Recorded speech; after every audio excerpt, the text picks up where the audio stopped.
Assalamualaikum warahmatullahi wabarakatuh. Kami dari kelompok 4 akan menjabarkan materi tentang analisis komponen makna yang beranggotakan nomor 1 Faradita Safa, nomor 2 Ratna Ariyanti, nomor 3 Fani Aryana, nomor 4 Kurnia Surya Firdaus, dan nomor 5 Abdul Aziz. Analisis komponen makna. Komponen makna adalah makna yang dimiliki oleh setiap kata yang terdiri sejumlah komponen yang membentuk keseluruhan makna kata itu. Komponen makna atau komponen semantik, semantik feature, semantik property, atau semantik marker mengajarkan bahwa setiap kata atau unsur leksikal terdiri dari satu atau beberapa unsur yang bersama-sama membentuk makna kata atau makna unsur leksikal tersebut. Jenis-jenis makna. Makna suatu kata merupakan bahan yang dikaji dalam ilmu semantik. Makna kata terbagi menjadi beberapa jenis. Seperti yang dikemukakan oleh Palmer, jenis makna terdiri dari makna kognitif, makna ideasional, makna denotasi, dan makna proposisi. Makna kognitif adalah makna yang menunjukkan adanya hubungan antara konsep dan dunia nyata. Makna kognitif adalah makna yang lugas dan apa adanya. Makna kognitif tidak hanya memiliki kata-kata tetapi mengacu pada bentuk-bentuk maknanya. Makna ideasional adalah makna yang muncul sebagai akibat penggunaan kata yang berkonsep, kata yang dapat dicari konsepnya, atau ide yang terkandung di dalam satuan kata-kata, baik bentuk dasar maupun turunan. Makna proposisi adalah makna yang bila membatasi pengertian tentang sesuatu. Makna proposisi mengandung saran, hal, rencana yang dapat dipahami melalui konteks. Makna denotasi adalah makna denotasi pada dasarnya sama dengan makna denotatif. Jadi dapat disimpulkan bahwa makna denotasi atau denotatif adalah makna yang menyangkut informasi faktual objektif. Saya akan menambahkan sedikit.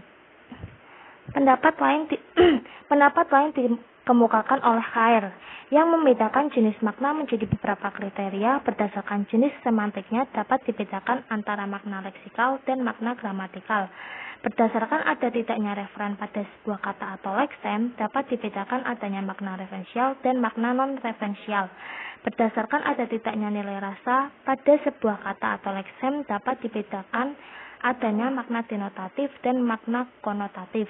Berdasarkan ketepatan maknanya dikenal adanya makna kata dan makna istilah atau makna umum dan makna khusus. Jenis-jenis makna lainnya juga dikemukakan oleh Pateda. Pateda membagi beberapa jenis-jenis makna yaitu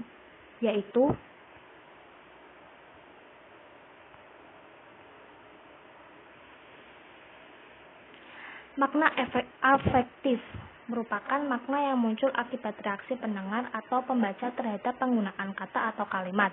Makna deskriptif yang disebut juga makna kognitif atau makna referensial adalah makna yang terkandung di dalam setiap kata.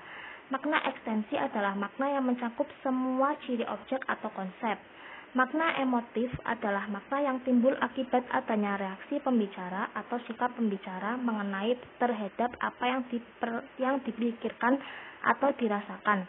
Makna kiasan adalah pemakaian kata yang maknanya tidak sebenarnya. Makna dereflektor yaitu makna kata yang sering berhubungan dengan kata atau ungkapan tabu. Makna gramatikal adalah makna yang muncul sebagai akibat berfungsinya kata dalam kalimat. Makna ideasional adalah makna yang muncul akibat penggunaan kata yang memiliki konsep. Makna intensi adalah makna yang menekankan maksud pembicara. Makna khusus adalah makna kata atau istilah yang pemakaiannya terbatas pada bidang tertentu. Makna kognitif adalah makna yang ditunjukkan oleh acuannya.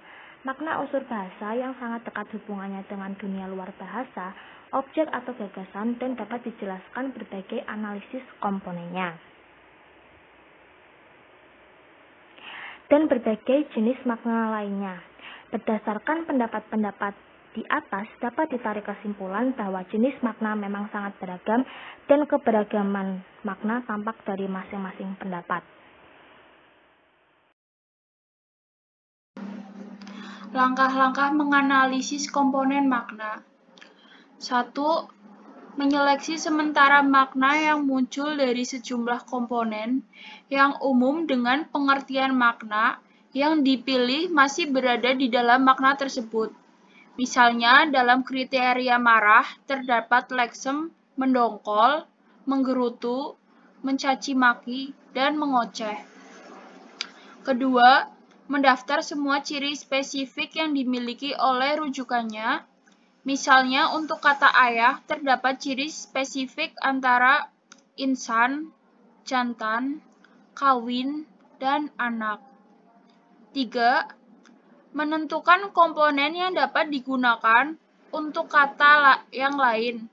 Misalnya, ciri kelamin perempuan dapat digunakan untuk kata ibu, kakak perempuan, adik perempuan, bibi, dan nenek.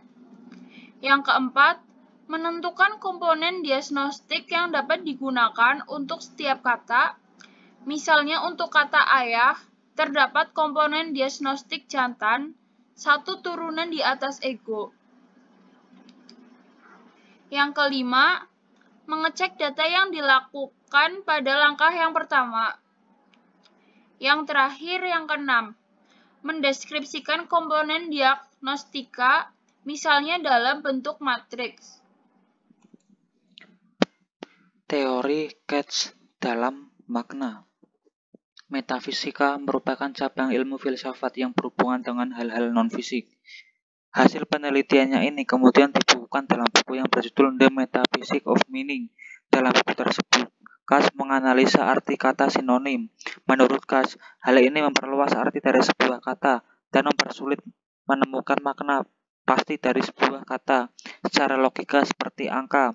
Selain sinonim, Katz juga membahas pemikiran filsuf bahasa terdahulu, seperti Ludwig Wittgenstein, seorang filsuf bahasa, matematika, dan logika yang dahulunya penganut paham positivisme, yang menyebutkan bahwa makna adalah kegunaan. Teori mode struktural. PLS adalah model persamaan struktural equation model, yaitu suatu teknik modeling statistika yang merupakan kombinasi dari analisis prinsipal komponen, analisis regresi, dan analisis jalur. SEM merupakan metode analisis data multivarian yang bertujuan menguji model pengukuran dan model struktural variabel laten.